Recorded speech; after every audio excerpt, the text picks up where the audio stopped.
ఆదివాసీ కుటుంబాలను ఆసుపత్రి వైద్యానికి దగ్గరగా చేర్చారు ఈ నర్స్. డెలివరీ సమయంలో ఏ తల్లి కూడా చనిపోకుండా చేయాలనుకున్నారు. ఇలా దాదాపు 40 ఏళ్ల పాటు తాండాల్లోకి సైకిల్పై ప్రయాణించి అవగాహన కల్పించారు. దేశంలోనే అత్యుత్తమ అవార్డును అందుకున్న సమయంలో ఇదంతా నిజమేనా అని కన్నీరు పెట్టుకున్నారు.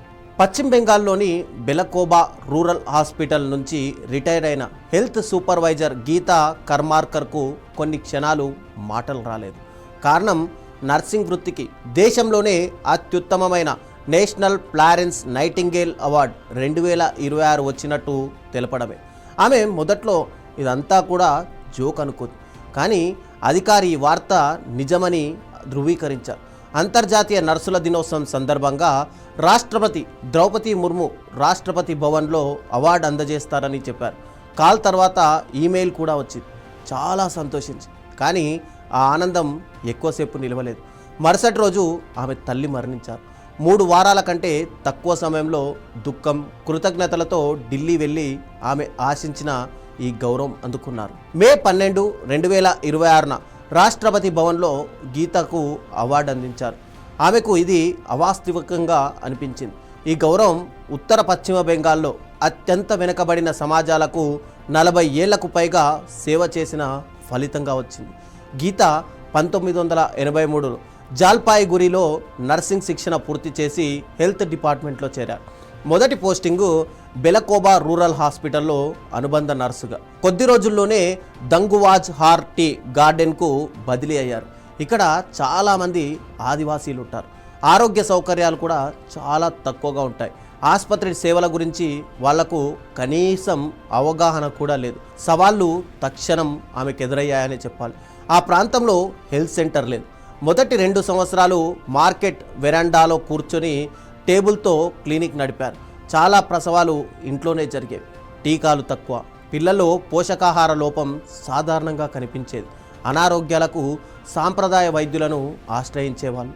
దీంతో ప్రతిరోజు గీత 12 నుంచి 14 కిలోమీటర్లు సైకిల్ పైన ఇంటింటికి తిరిగి వైద్య సహాయం తీసుకోమని వాళ్ళందరినీ కూడా ఒప్పించేవాళ్ళు.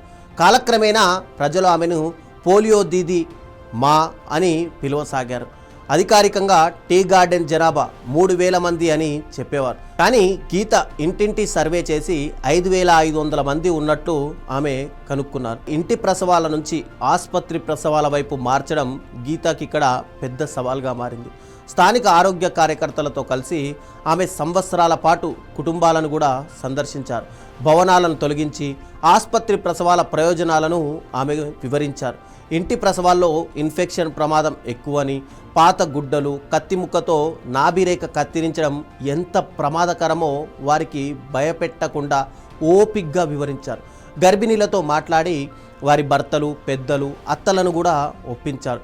బిడ్డ ఊపిరి తీసుకోలేకపోతే ఆసుపత్రిలో ఆక్సిజన్, మందులు ఉంటాయని కూడా వాళ్లకు నచ్చజెప్పారు. ప్రభుత్వ డ్యూటీ సమయం ఉదయం 9 గంటల నుంచి మధ్యాహ్నం 3 గంటల వరకు ఉన్నప్పటికీ టీ గార్డెన్ మహిళలు సాయంత్రం 7 గంటల వరకు కూడా పనిచేసేవారు. కాబట్టి గీత కూడా సాయంత్రం 5 నుంచి 6 గంటల వరకు అక్కడే ఉండేవాళ్ళు. దూర ప్రాంతాల్లో భద్రతా సమస్యలు ఉన్నప్పటికీ రాతపూర్వక అనుమతి తీసుకొని ఆమె పనిచేశారు. ప్రతి కుటుంబ వివరాలను రిజిస్టర్లో రాసి చదివి వినిపించి వేలిముద్ర వేయించేవారు. ఇక బుధవారం టీకా రోజు అయినప్పటికీ మహిళలు పని వదిలి రాలేకపోవడంతో టీకాలను తీసుకెళ్లి మరి గార్డెన్లలోనే ఆమె ఇచ్చేవాళ్ళు. ఆసుపత్రులలో కూడా సురక్షితంగా ఎవరైతే ప్రసవించి ఉంటారో ఆ మహిళలు కూడా వేరే వాళ్లకు చెప్పడంతో ప్రజల్లో మెల్లగా ఆ వైఖరి మారుతూ వచ్చింది. ఇంటి ప్రసవాలు దాదాపుగా కూడా అంతరించిపోయాయి. సంవత్సరానికి సగటున 100 ఆసుపత్రి ప్రసవాలు కూడా జరిగాయి. 2014 నాటికి ఆమె సేవలు అందించిన ప్రాంతంలో ఇంటి ప్రసవాలు దాదాపుగా లేవని స్థానికులు చెప్పేవారు. ఇక 2021లో హెల్త్ సూపర్వైజర్గా పదోన్నతి పొందినటువంటి గీత 2026 జనవరి 31న 42 ఏళ్ల సుదీర్ఘ సేవ తర్వాత ఆమె రిటైర్ అయ్యారు. ఇక గీతా కర్మాకర్ కథ సేవకు, ఓపికకు, కరుణకు ఒక ఉదాహరణ అని చెప్పాలి. ఆమె కృషి వల్ల ఎందరో తల్లులు, బిడ్డలు ఇప్పుడు సురక్షితంగా ఉన్నారు అనేది చాలా వాస్తవం. కేంద్ర ప్రభుత్వం ఆమె సేవను గుర్తించి సముచిత గౌరవం కూడా కల్పించింది.